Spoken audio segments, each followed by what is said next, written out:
El reto consiste en definir la dirección de un auto utilizando el mecanismo piñón-cremallera y el sistema de Ackermann. Para poder entender plenamente el reto, necesitamos entender qué es cada uno de los sistemas.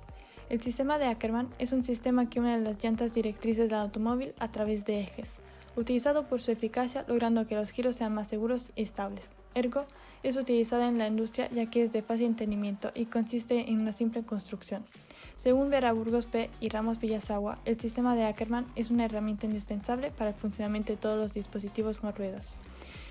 Y el sistema piñón-cremallera, según Barruseta R. y Martínez Cordero, es un sistema de funcionamiento eficaz y de contacto libre, con posible amortiguamiento interno, por lo que podemos decir que son dos sistemas muy importantes y seguros para todo vehículo de 4 ruedas. Además, el mecanismo de Ackermann solo existen dos puntos que no se mueven, que son dos pivotes cerca de las llantas.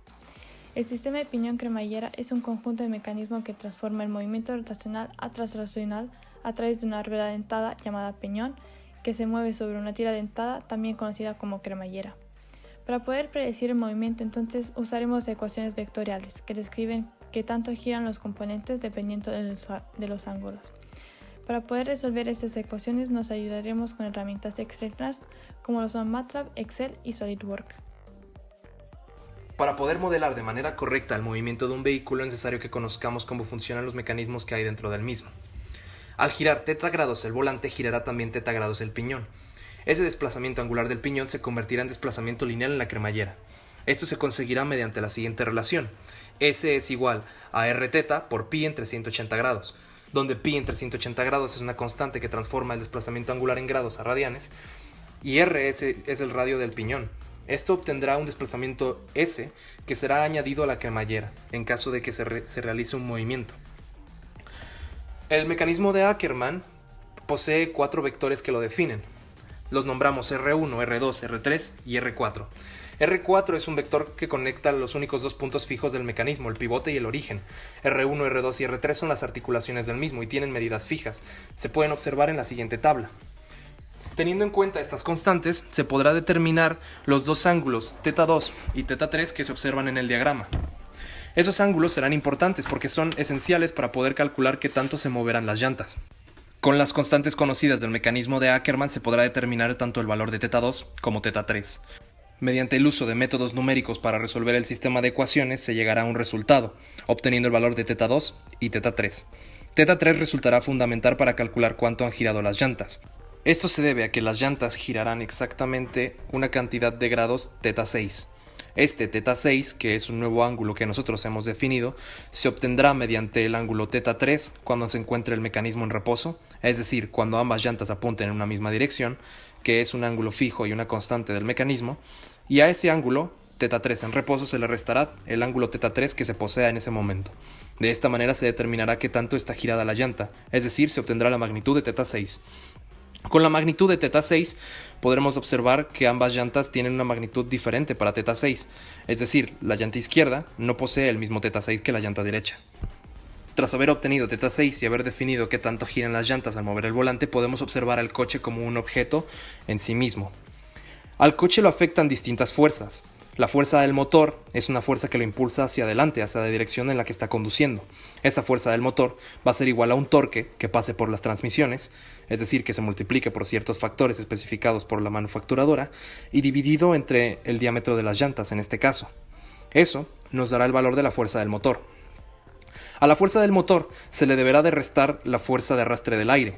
La fuerza de arrastre del aire es una fuerza que se calcula con la mitad de un coeficiente de arrastre que se determina por la geometría del auto, multiplicado también por la densidad del aire que haya en ese momento, por el área frontal del vehículo y por el cuadrado de la velocidad a la que se encuentre yendo el vehículo en ese mismo instante, lo cual tiene sentido. Mientras más rápido vaya el coche, con más moléculas de aire chocará y más será frenado por esa misma razón. Teniendo en cuenta estas fuerzas, se puede usar la segunda ley de Newton para igualar la resta de la fuerza del motor menos la fuerza de arrastre y igualarla a la masa del vehículo por la aceleración a la que va el mismo. De esta manera tenemos una ecuación que calculará la aceleración.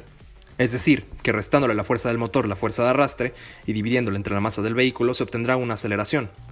Si tenemos en cuenta esta aceleración y que la aceleración es la derivada de la velocidad con respecto al tiempo, podremos observar que podremos utilizar el método de Euler para poder aproximar exactamente la cantidad de velocidad a la que vamos en un instante de tiempo t.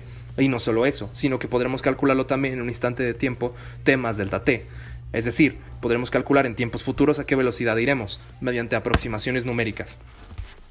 Esto se conseguirá con la siguiente ecuación, donde la velocidad en t más delta t es igual a la velocidad en t que llevemos en ese momento, más un pequeño delta t o un cambio que mientras más pequeño será más preciso y multiplicado por la aceleración que poseamos en ese momento. De igual manera, esa ecuación la podemos aplicar con posición y velocidad para determinar la posición en nuevos instantes de tiempo. Esto nos permitirá realizar diversas tablas y después graficar los datos. De esta manera podremos obtener los resultados del movimiento del vehículo en una dimensión. Sin embargo, hemos de considerar también que el vehículo no solamente se mueve en una dimensión, sino que se podrá mover incluso en dos dimensiones, pues al nosotros mover el volante giramos las llantas y el vehículo es capaz entonces de moverse en dos distintas dimensiones. El vehículo lo podremos ubicar trazando un ángulo θ global. Ese ángulo θ global irá desde el eje X de nuestro plano cartesiano hasta alguna de las llantas. Será solamente una de las llantas la que sea tomada en cuenta, considerando el modelo del monociclo.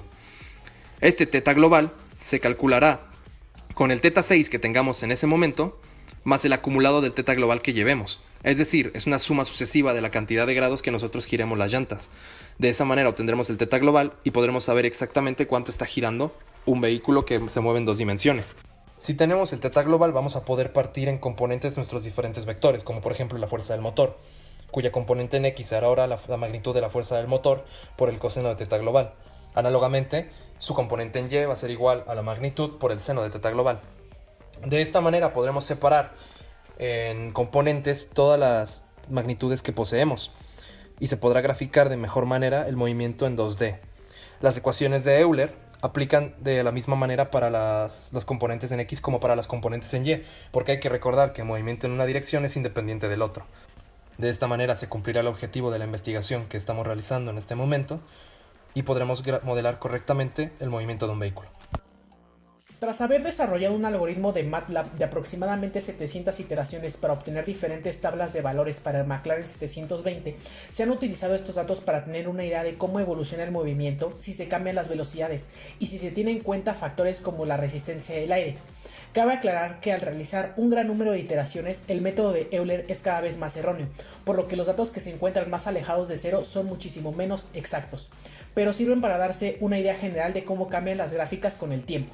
Al considerar un valor de 0 para el ángulo, se tiene que los autos se mueven en dirección X del plano, por lo que se tendrá un movimiento lineal en una sola dimensión, que tiene diversas magnitudes que van cambiando con respecto al tiempo. El comportamiento de la velocidad y de la aceleración irá cambiando tendiendo a estabilizarse, debido a que las fuerzas de arrastre y motor irán equilibrando al sistema. La posición tendrá un cambio cada vez más lineal. Ahora bien, en un movimiento en dos dimensiones, la posición, aceleración, fuerza de motor y velocidad tendrán comportamientos sinusoidales, debido al cambio de posición que varía dependiendo del ángulo de las llantas unidas al sistema de Ackermann. Finalmente, comparamos dos vehículos más con respecto al McLaren, un Supra y un Bugatti en iguales condiciones de giro, en donde podemos observar comportamientos similares pero con variaciones debido a las características de cada auto. Se ha concluido que las aproximaciones que se pueden realizar con el uso de lenguajes de programación avanzados como MATLAB y los métodos numéricos pueden dar una idea bastante buena de cómo funciona el movimiento de diversos vehículos. En este caso en específico, se puede concluir que el coche llegará a una velocidad máxima, la cual ya no podrá aumentar más, pues la fuerza de arrastre podrá contrarrestar a la fuerza del motor, llegando a un punto en que ambas fuerzas serán iguales, lo que generará que ya no existan más aumentos en la velocidad del auto. La aceleración disminuirá debido a la presencia de fuerza de arrastre que aumenta con el cuadrado de la velocidad, y también gracias a la fuerza del motor que disminuye debido a los distintos torques que pasan con la transmisión. La posición irá aumentando rápidamente hasta que después de cierto tiempo esta aumentará de manera casi lineal. Gracias al mecanismo de Ackermann y al sistema de piñón-cremallera, un cambio en la posición angular del volante puede causar un cambio de dirección total de vehículo de una forma sencilla, sin esfuerzo y de manera segura. Pues al girar el volante, el mecanismo de Ackermann permite que se haya un cambio de dirección en el movimiento del vehículo de manera fluida y sin causar problemas. Muchas gracias por su atención.